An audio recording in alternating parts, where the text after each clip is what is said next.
Rabbi Shalom, I want to thank you very much, Rabbi Zehnwirth, for preparing some Divrei Torah for this week's Parsha for us to enjoy. Take it away. Okay, thank you very much, Rabbi Alt. Good evening, everybody. Welcome, and thank you so much for joining me and allowing me to share a few with you. Now, this week's Parsha, Parsha's Vayishlach, it begins with the backdrop of Yaakov's 2 Parshas ago. Yaakov stole the brachos from his brother Esav. Esav thought he was getting the blessings from Yitzchak, and Yaakov, quote unquote, stole them. And Esav was very upset. Fast forward 34 years, and we're at the beginning of Parshas Vayishlach. Yaakov's married. He's on his way back from Lavan with Rachel, Leah, and all his kids. And Esav's still upset at him. And he's about to meet him for the first time in 34 years since he stole the brachos. And Yaakov's afraid. And Yaakov, he sends messengers, he sends presents to Esav. And then the Torah says and the next day he's going to meet him. But right in the middle there's a small little portion that almost gets lost. We know about it, but in between him sending the presents and actually encountering Esav, says that Yaakov had a little fight. He had a fight with a malach, an angel. And the angel injured him. And so the Torah says something very interesting at that point that has ramifications till this day.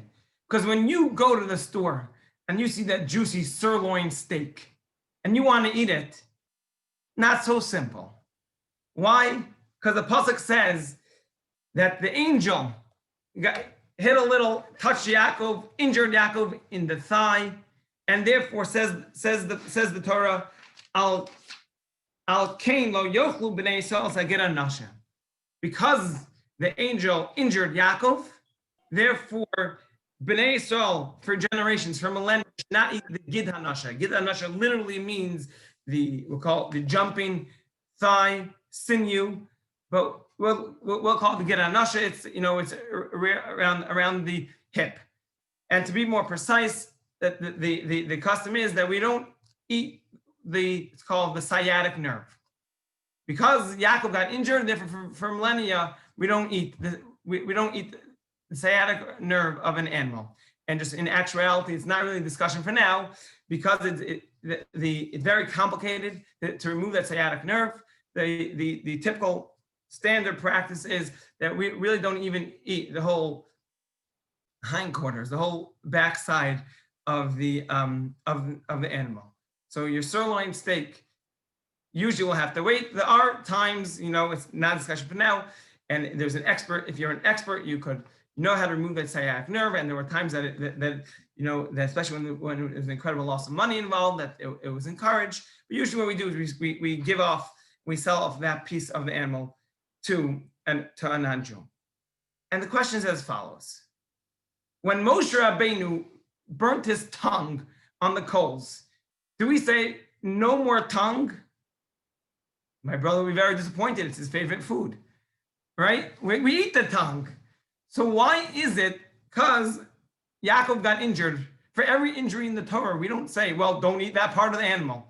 What's so significant? And even more interesting, there's only three mitzvos in Sefer Bereshis: Peruvu, procreation, Mila, circumcision, and this last one, Gid HaNashe, that we don't eat the sciatic nerve. What's so significant about it? Why? Why just because he got hurt? Do we not eat what turns out to be the whole hindquarters of the animal? Why is it? What's significant about this? It's actually interesting to note when I was researching this, I came across that there is a city in China, actually, that the Jews there were known as the nation that doesn't eat the sciatic nerve. I'm going to say the name wrong because I'm not Chinese, but the name is Kaifeng, China. It's in the Henan province. I'm sure you all, as you all have a computer now, I'm sure you all now. And it's city Kaifeng, China. That there was a Jewish community there from about 1,000 years ago until very, very recently. Unfortunately, basically all assimilated. That there was a street there called, translated, the lane of the sinew plucking religion. That's how they were known. That's right. It was their claim to fame. Right now, that doesn't necessarily mean that it's one of the most important things in Judaism, just because they named the street off them. But it sticks out. What is it so significant, interesting about this battle, this injury that happened to Yaakov, that also now we don't eat from the Gid HaNasha? And I want to share with you two different approaches to what's the reason behind this mitzvah. Why is it we don't eat from the Gid HaNasha? One of them is from the Dasakanim, the Rosh, the Chizkuni, many of the Rishonim, the commentators on the Mefarshim on the Chumash, they explain as follows. So what happened? How did this quarrel happen? It says Yaakov Avinu sent all his kids, sent them on the way. He went with them, and he forgot. Rashi says, the Medrash says, Pachim Kitanim, small little jugs, and he went back to get them. But the words the Torah used to immediately introduce what happened, how does it describe the situation? It says, Vayevaser Yaakov levado. And Yaakov was left alone. And immediately following that, it says, Vayavik Ishimo. And the angel started up. And the angel fought with him. Says the Dasakanim says, you know why for millennia we don't eat the Gid HaNasha? To remind ourselves that it was because Yaakov was levado, because he was by himself, because he didn't have any assistance. Nobody was there with him to help him out. And that was enabled the angel in order to injure him. Because of that, because it was the fact that he was left alone, the fact he was by himself, that enabled the angel to be somewhat successful and injure him for generations afterwards, for the rest of Bnei Yisrael. Remember that. Never leave someone alone. Don't leave them alone. And how do you remember that? Don't eat the Gid HaNasha, because you know why you can't eat the Gid HaNasha? It was because they left Yaakov alone, levado, by himself, without somebody assisting him, without helping him. For that reason, you can't read the Gid HaNasha, and always remember that. Lesson is, very relevant to us in 2020, because I know I actually saw recently the word of the year this year, I think, was pandemic. But I think we all agree that word number 2 was quarantine, right? Everybody was by themselves, and hats off to Rabbi Alt and the Gulf Mena Synagogue and many people who try to engage people and try to keep them in the fold, involved, supporting everyone. But we're not done yet. It ain't over, right? It ain't over yet. And we have to remember, never leave someone alone. Take the message of Gid HaNasha when we don't eat that sirloin steak. Every time you're in the store and you see that sirloin steak and you say no to yourself, not only because it's not kosher, it wasn't shechted properly, but it's a side point, right? And remember, who can I call to brighten up the day? Who can I visit? Who could I FaceTime, Zoom, chat with? Who could I reach out to them? Make sure they're not feeling alone. They need some assistance in whatever manner it may be. That's one approach. We don't need to get on Nasha because they left Yaakov alone, and that's how he got injured. So therefore, we remind ourselves never to leave someone else alone. Engage someone else, involve them, help them out. It's one approach. I want to share, but there's another. I want to share with you a different approach also that is very, it's fundamental to who we are as Jews and a lot to learn from. And we'll introduce it with the Ramban. The Ramban, in the beginning of this week's Parsha, in the introduction, uncharacteristically, he has an introduction to this Parsha.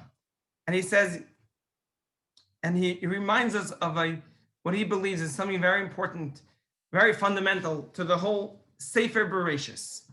He says, what's the purpose of the Torah writing the whole story of Yaakov meeting Esav, and he sent presents, and he davened, he prayed. Why is that significant? It says the Ramban, because there's a concept of Maisa of a similar banim. All the events that happened to our forefathers, it's a sign, it foreshadows, and it's a lesson to be learned from for the children, how they should act. And then he goes on to explain that and he brings up this idea about 15-20 times throughout Sefer Bereshis. And he goes on to explain that was the purpose of the Torah telling us everything about Yaakov's preparations for Esav, from that Yaakov prepared, they say, for Machama, for war, for Doron, presents, and tefillah, and prayer, right? And maybe in modern day terms, it'll be military preparations, diplomatic preparations, and ultimately the most effective prayer, spiritual preparations. And the Rabban also explains, he notes that we find that Avram went down to Egypt, to Mitzrayim, foreshadowing events later of the Jewish people. A little while later, they're also going to go because of a famine down to Mitzrayim. That's his idea. He has that he says is really Maisa of a similar Abanim. Everything that occurs in Sefer Bereshis really is lessons and foreshadowing of what's going to happen in the future for the Ban and the children to this day. On that note, the Chinuch takes it a step further, and with that he explains what is the purpose of this mitzvah of Ger Hanasha. Why can't we get Hanasha? Says the Chinuch, what happened? Parsha says, Torah says it was nighttime. Yaakov Avinu fought with the angel. The angel was able to he injured him. But until it says, then it came light. The sun rose and the angel had to go. Right? This angel. The Medrash says who was this angel? Medrash says this angel was the Saro Shel Esav. Was the angel of Esav. It was Esav's angel. It wasn't a random angel. It was Esav's angel, right, who represents Esav angels and many times represents evil, represents the oppressors of the Jewish people. Says the Chinuch as follows. In the same way that Yaakov had a struggle, there was somebody oppressing him. It was the Sarah Shel Esav, the angel of Esav. But still, the angel of Esav wanted to wipe him out, wanted to kill him, but he was unsuccessful. He was ultimately unsuccessful. All he could do was injure him slightly. True, he made Yaakov limp a little, but he was unsuccessful in his mission, in his objective to wiping out Yaakov. So too keep that in mind. The Maisa of a similar Banim. The events of the forefathers are a sign what's going to come to the Jewish people for millennia afterwards. That there's going to be oppressors of the Jewish people. There's going to be challenges. There's going to be struggles.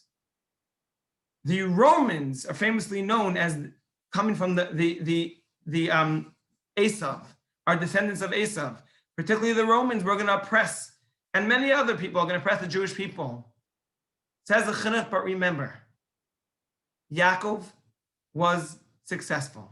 He was slightly injured. He might have been on the sidelines for a little bit, but ultimately the sun rose.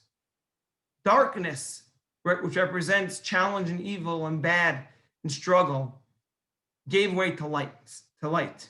That the time will come if you remain steadfast, committed, strong to your faith in Hashem, and remember that fact. Just hang in there, hold on. Whether it's somebody threatening your life, somebody threatening your religion, right? We have this coming week we have Hanukkah, right? Where they weren't threatening our lives, they were threatening our religion, our culture. Be it the threat to your life, threat to your religion, whatever other struggle it may be. Hang in there, hold steadfast through the darkness. Because the light will come, the day will come. And if you keep strong in your emunah, in your belief, in your faith in Hashem, just like Yaakov was saved from the Sarah Shel Esav, so too Hashem will take you out of this struggle, of this struggle of yours. And to remind yourself of that, forever and ever and ever, we don't eat the Ger Hanasha. To tell you that the most a nation, somebody could do to us, is just the Ger Hanasha, just inflict a little pain. Challenge, a struggle, a big challenge, a huge struggle. But if we stay committed, says the chinuch, the light will come, and his words are, "Ken yizach lana Hashem shel Mashiach." Mashiach eventually will come. The ultimate light, the light will come. But we remind ourselves that every time that we don't eat, that we do not eat from the Gid HaNasheh.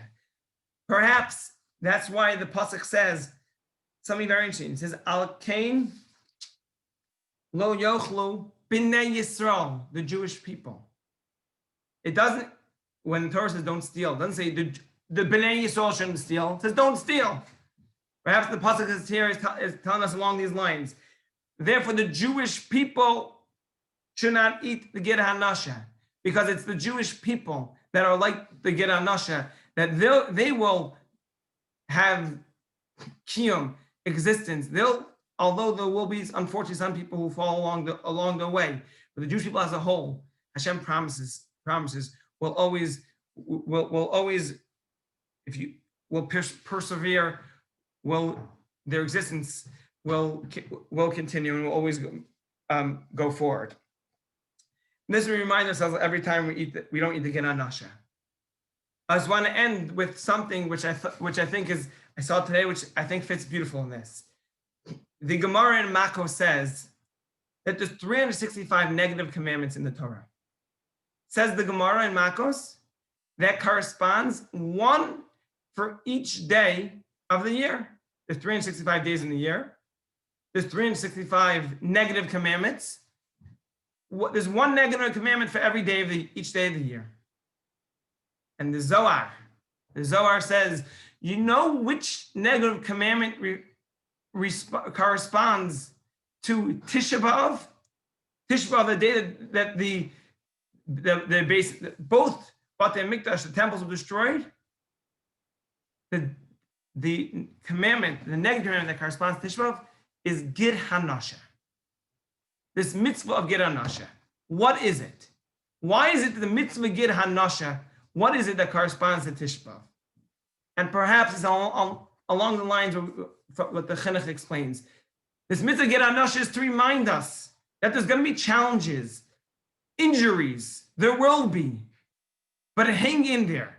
Through the destruction, through the injuries, through when you're on, that hospital bed, or you're in surgery, or you're at the doctor's office, remember, or whatever other struggle or challenge it may be, right?